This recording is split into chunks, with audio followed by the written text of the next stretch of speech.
Hello po mga kapatid, greetings from Houston, Texas po. Ang aking testimonial po today is about angels. Naniniwala po ba tayo na may mga anghel? We know na sa kapanahunan ni Jesus, nung pagpanganak sa kanya, may mga angels po, no, na nag-appear to the shepherds sa sky, and may napakaliwanag na ilaw, and kung ano pang nakita ng mga shepherd, no, na nagpakita yung mga anghel. Pero actually po, sa kasalukuyan, sa present time, may mga anghel pa rin po, hindi nawawala ang mga anghel. Dahil ang mga anghel po ay mga messengers ng Panginoon. Ano naman po ang halaga ng mga anghel? Mga messenger sila ng Panginoon. So, ginagamit po sila ng Diyos to protect us. Ginagamit sila ng Diyos to deliver messages to us, to those who are saved. Hindi po sa mga makasalanan na hindi pa ligtas. Para lang po sa mga naligtas na, yung tumanggap kay Christ as personal Savior. Ang mga anghel po ay ginagamit din sa pagsamba sa Panginoon. So, yun po ang mga function. And ang angels po ay ginagamit din ng Diyos to accomplish God's will and purpose for the lives of His children. So, napakabigat po. Malaki ang mga katungkulan ng mga anghel ng Diyos. Ito pong mga anghel are very powerful. They are spiritual messengers. Hindi po sila physical. So, hindi ka makakita ng anghel dyan na may pakpak na gumaganon-ganon po sa harap mo na ako ay anghel ng Diyos. Hindi po tayo makakita na. Ang mga anghel po are spiritual messengers. So, ito po, i-share ko lang sa inyo po ang sa Hebrews 1:7. Sinasabi po yun ng Panginoon na ang mga anghel niya, ang description ng Panginoon doon ay yung strong wind, powerful wind, no? Hangin. At mayroon pa doon sinabi yung mga ministers of fire. So, apoy, pwede makita ang anghel through fire, halata natin ang presensya ng mga anghel to strong winds, no?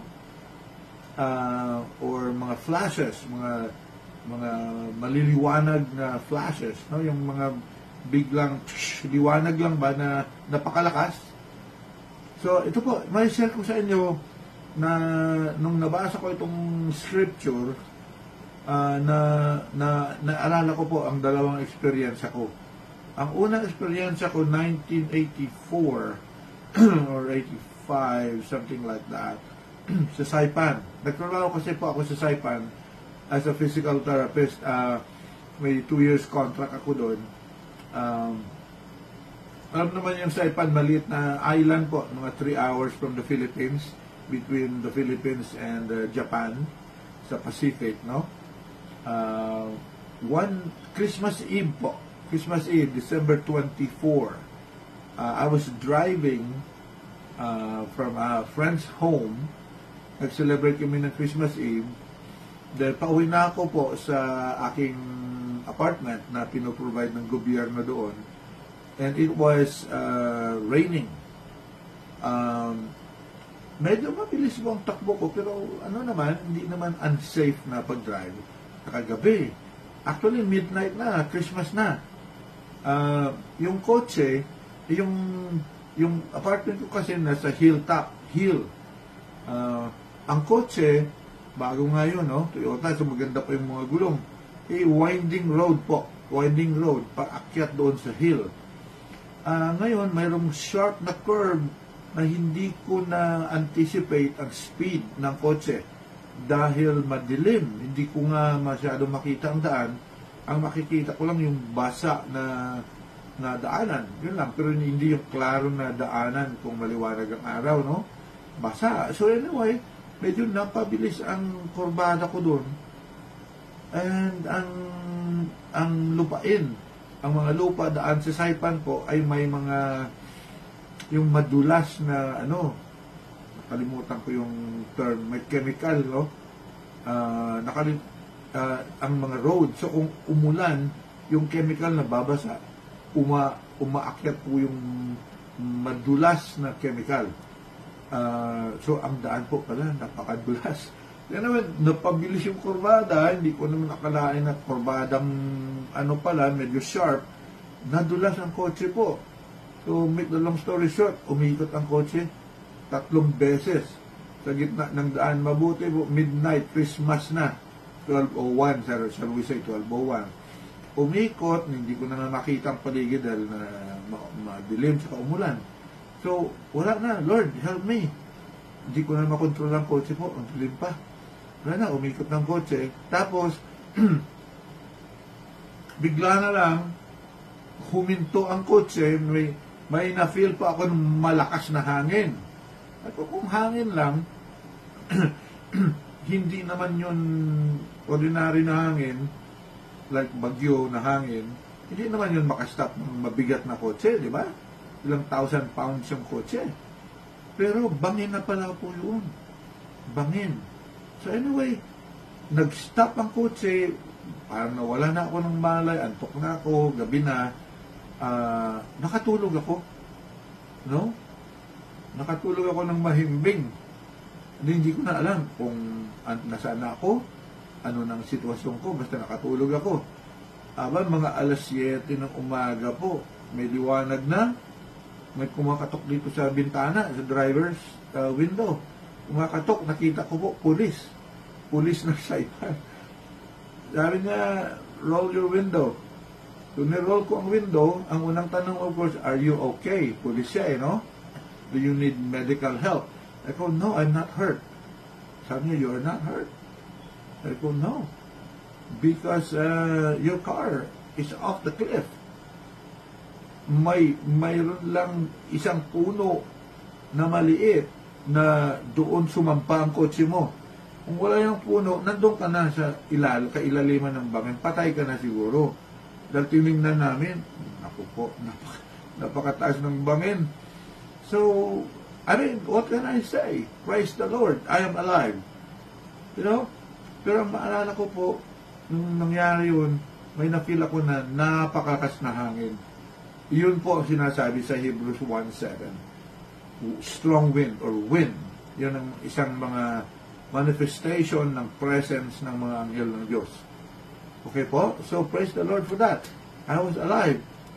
So, the cop said, well, do you need an escort? I go, no, I'm okay. I slept the whole night. Sabi, what? You slept the whole night after what happened? Yes, I'm sure the Holy Spirit made me sleep to give me peace and just to not be afraid. Pero hindi ko pala po alam na sa kadiliman, hindi ko na nakita. Pag ganun ko sa kabila, bangin na. Hulog na ang kotse kung walang maliit na puno. Hulog na ang kotse. Wala ako dito ngayon nagsasalita. So, that was God's plan for my life na He used the angels for protection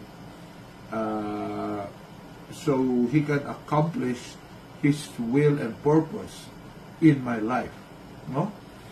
So, ang pangalawa ko pong testimony dito sa Houston, 3 weeks ago or so, alam mo naman dito, nagda-drive, no? So, may mga 4-way stop yan, no? May stop sign dito, stop sign dito, stop sign sa right, stop sign doon sa harap.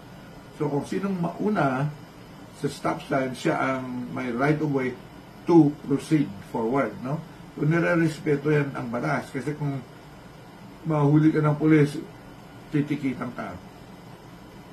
O kung hindi mo susundin, yung mga other drivers magagalit sa'yo. Dahil nauna yung sa kaliwa. Tapos inunahan mo, magagalit ng kaliwa ng driver sa'yo. Baka habulin ka. O mumurahin ka, o businahan ka, kung ano na, no? Baka bariling ka pa. Kung yung mga baril, usap pa naman ng road rage dito. So anyway, nasa stop sign ako, may mga kotse dito, kotse papunta sa akin. Nag-stop ako, of course, no? To obey the law. Stop. So, mamaya na lang, nakita ko na nauna ako sa 4. Sa 4 kami, nauna ako. So, I proceeded. No? Umabante ako, nag-accelerate na ako slowly. Kasi from zero ang speed mo to whatever. Tapos po, nung nandun na ako, nakalampas na ako sa linya, nung stop na yon, bigla lang po may sumumpit na bisikleta. Wala yun, hindi. Nauna ako eh. So, bisikleta man siya, motorsiklo man siya, dapat nirespeto niya ang law, yung stop.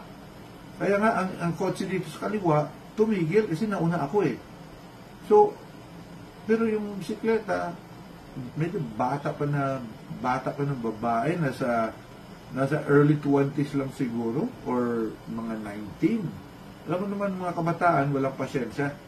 Sila ay, basta banat na lang ng banat, o gusto ko na makarating doon sa parurunan ko, arangkada na ako, umarangkada nga po. So, ito pong nangyari, may nakita ako dito sa side ng visual periphery ko, yung maliwanag na flash. Ganon.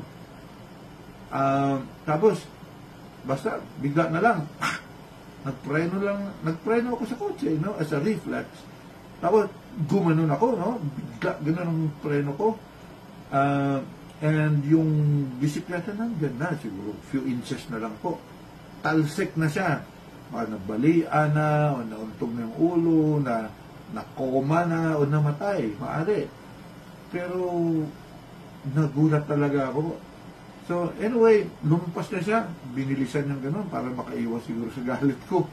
So, hindi naman ako nagalit. Nagulat lang ako. That was really risky. What she did. So, bumusina lang ako. Lumingon pa siya at nagganyan. Nag-wave pa ng hand. I don't know what that meant from her end.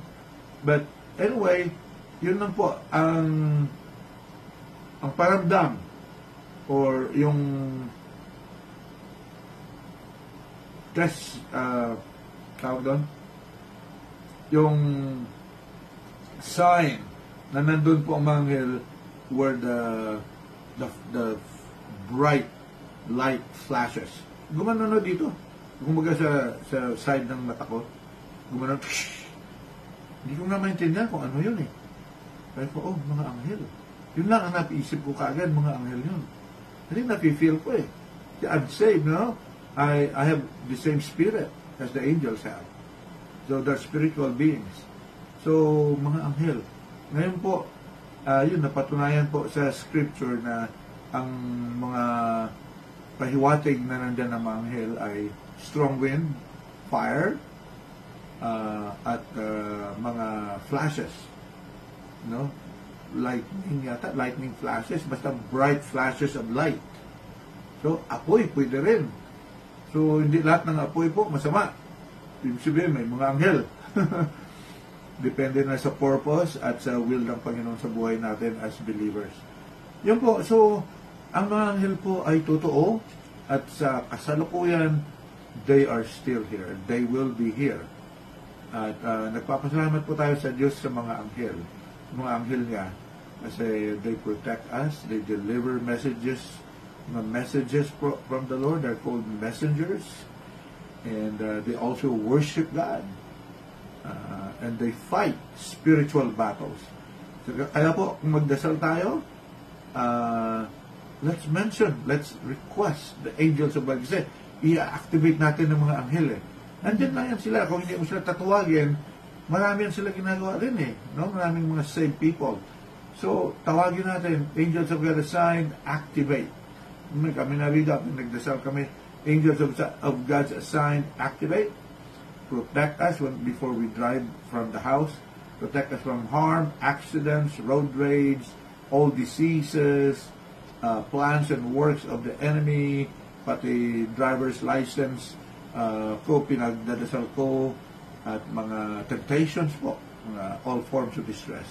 So, kailangan po magiging conscious tayo.